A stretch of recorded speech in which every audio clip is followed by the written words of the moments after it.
গ্রামের শেষ প্রান্তে পুরনো শ্মশানঘাট সংলগ্ন কালীদহ নদী। নদীটা এখানে এসেই যেন হঠাৎ করে গভীর ও ভয়ঙ্কর রূপ নিয়েছে। নদীর পাড়টা শ্যাওলা আর কাদায় মাখামাখি, চারদিকে পোড়া কাঠ আর ছাই পড়ে আছে। বাতাসে মরা মাছ আর পচা শ্যাওলার উৎকট গন্ধ। নদীর কালো পানি থমথম করছে। আরিফ আর সেলিম কোমর পর্যন্ত কাদা পানিতে নেমে একটা বিশাল পুরনো নৌকার মাস্তুল পাড়ে টেনে তোলার চেষ্টা করছে। মহাজন এই সেগুন কাঠের গুঁড়ির জন্য মোটা টাকা দেবে বলেছে। উস্তাদ, এইটা কি কাঠ? মনে হইতেছে আস্ত একটা পাথর টাইনা তুলতাছি। আর জায়গাটা খেয়াল করছেন?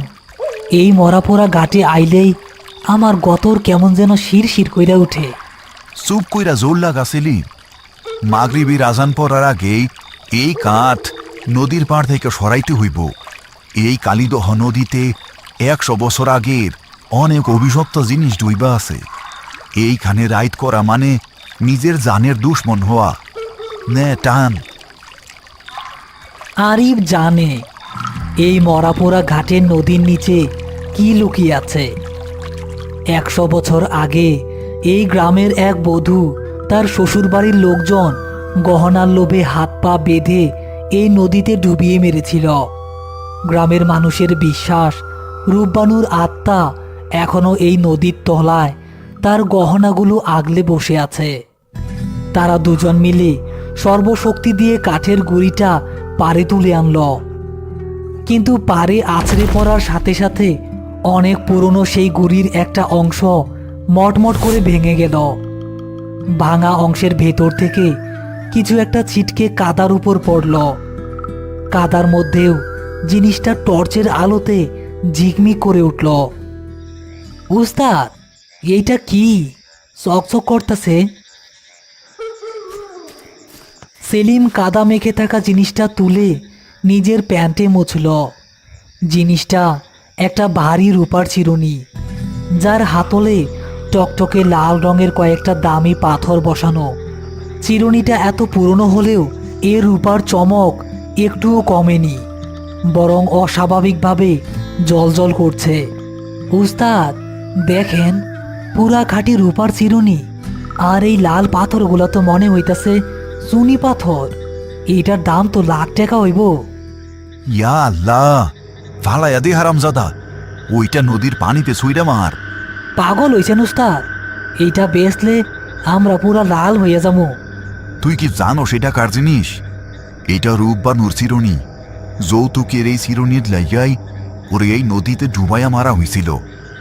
ও লাশ পইথা গেছে, কিন্তু এই চিরুনির লগে ওর আত্মা বাইন্দা রইছে। এইটা ধইরা তুই আজ জমদূর ডাকছস।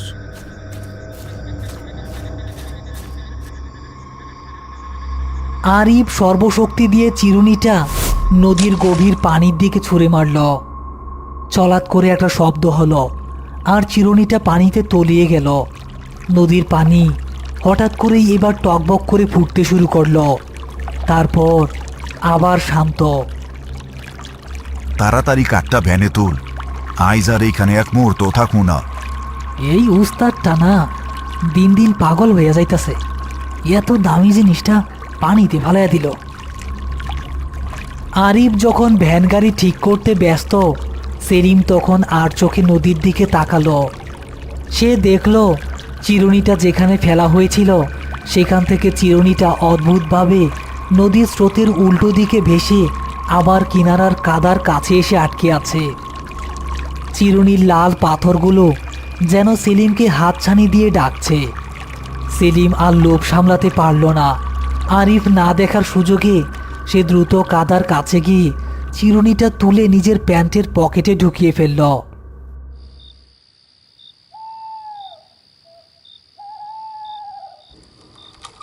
আরিফ ও সেলিম ভ্যান গাড়িতে কাঠের গুঁড়িটা নিয়ে গ্রামের দিকে হাঁটছে।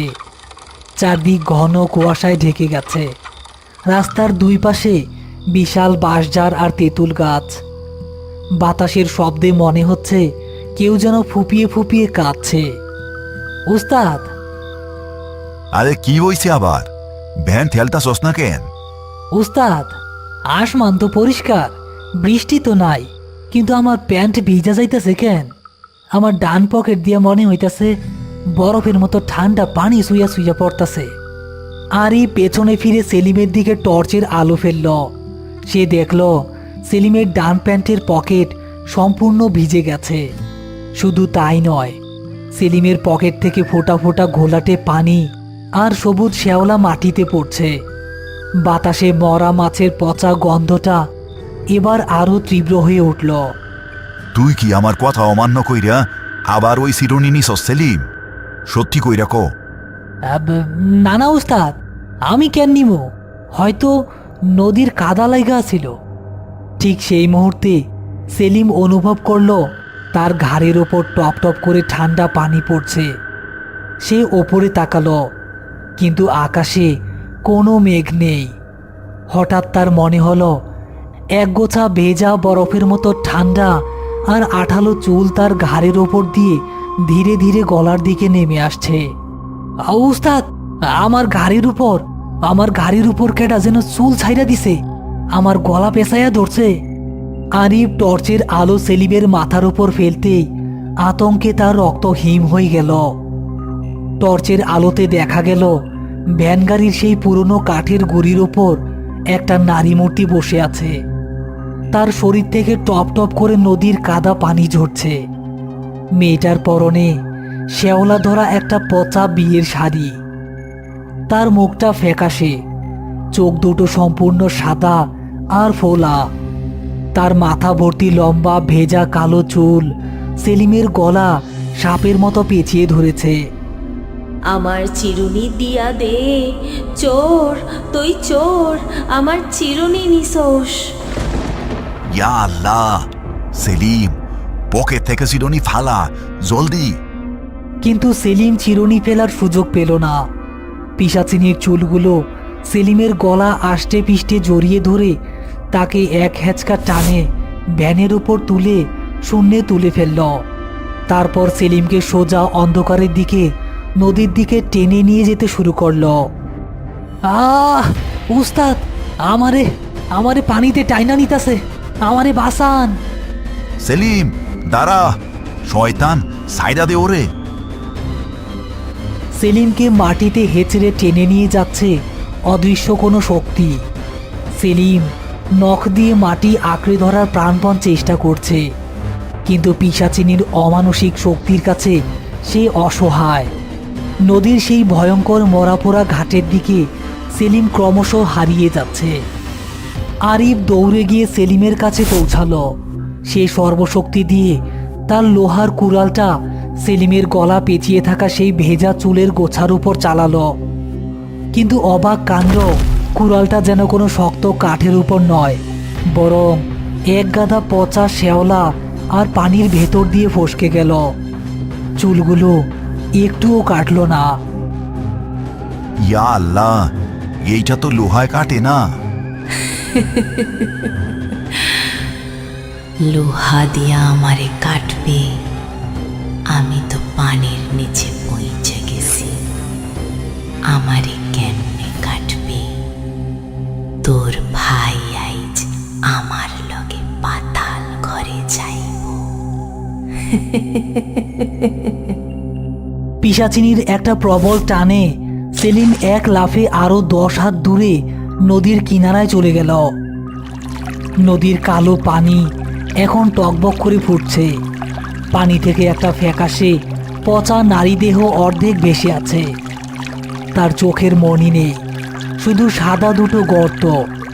তার হাত দুটো সেলিমের দিকে বাড়ানো।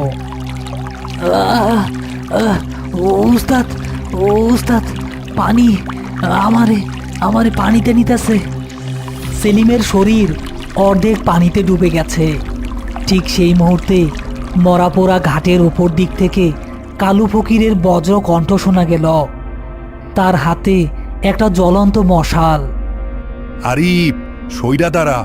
পানির ভূত লোহায় কাটে না, করে পুরাইতে শ্মশানের আগুন আর মরা পোড়া ছাই লাগবো। বাবা, জলদি করেন, ওরে তো পানিতে টাইনা নিয়ে গেল। কালু ফকির তার আস্তানায় বসতেই হয়তো বুঝতে পেরেছিল মরাপোড়া ঘাটে আজ কোনো বড় অঘটন ঘটতে যাচ্ছে।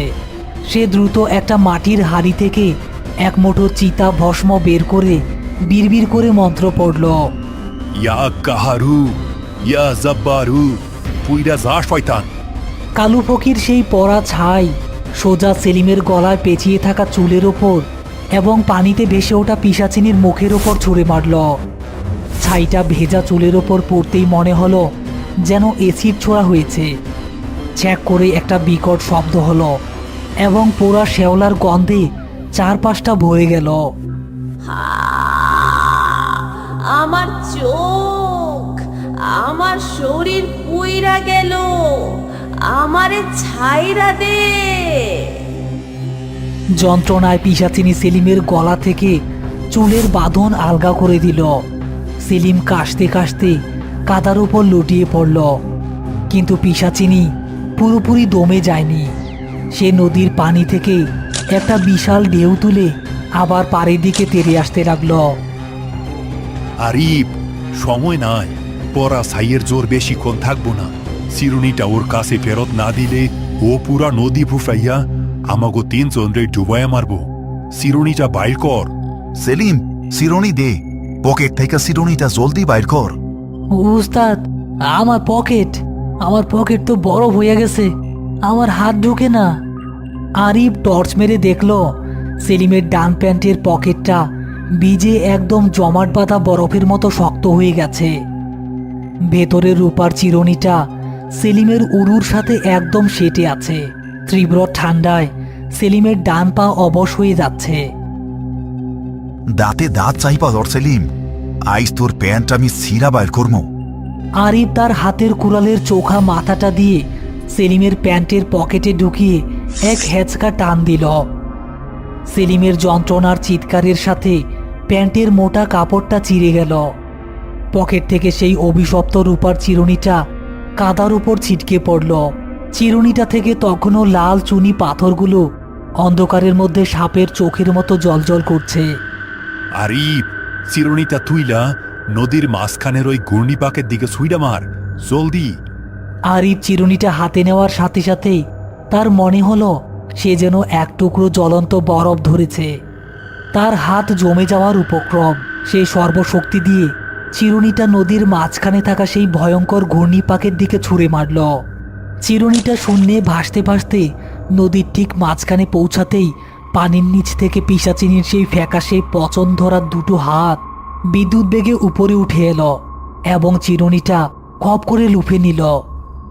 আমার জিনিস আমার কাছেই থাকবো, কাউরে দিব না আমি। আমার জিনিস আমার কাছেই থাকবো, আমার কাছেই থাকবো। একটা বিকট ছলাৎ করে শব্দ হলো। ঘূর্ণিপাকটা চিরুনি সহ পিশাচিনীকে একেবারে নদীর অতল গভীরে টেনে নিয়ে গেল। নদীর পানি যা একটু আগেও টকবক করে ফুটছিল তা নিমিষেই আয়নার মতো শান্ত হয়ে গেল। চারপাশের কুয়াশা কেটে গিয়ে ভোরের হালকা নীল আলো ফুটতে শুরু করলো। মরা মাছের গন্ধটাও বাতাসে মিলিয়ে গেল। হ্যাঁ, এইবারের মতো মরণের ফাড়া কাটলো। রূপবানুর আত্মা তার যৌতুকের জিনিস ফেরত পাইছে। ও আর এই ঘাটে উঠব না। আরিফ মাটিতে বসে পড়ে জোরে জোরে নিঃশ্বাস নিতে লাগল। সেলিম কাদার ওপর উপুর হয়ে পড়ে আছে। তার গলার চারপাশটায় মোটা গাঢ় নীল রঙের একটা দাগ বসে গেছে, ঠিক যেন কেউ তাকে ফাঁসির দড়ি পরিয়েছিল।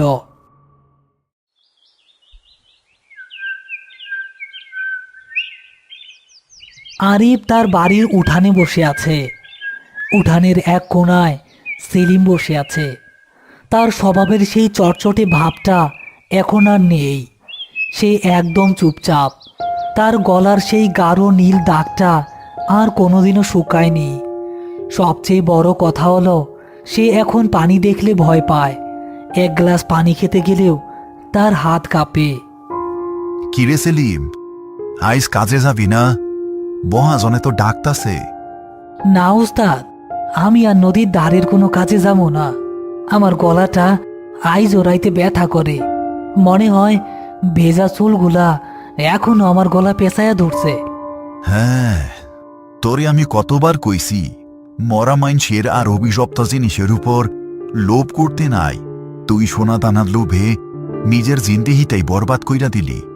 এখন এই গলা নিয়া সারা জীবন পস্তাইবি। সেলিমের জীবন বেঁচে গেছে ঠিকই, কিন্তু লোভের চরম মূল্য তাকে এভাবেই চোকাতে হলো। সে এখন বৃষ্টির দিনেও ঘরের বাইরে বের হয় না। গ্রামের মানুষ এখনো বলে আমাবস্যার রাতে মরাপোড়া ঘাটের পাশ দিয়ে গেলে নাকি নদীর মাঝখান থেকে একটা অদ্ভুত শব্দ শোনা যায়। মনে হয় কেউ পানির নিচে বসে রূপার চিরুনি দিয়ে চুল আঁচড়াচ্ছে।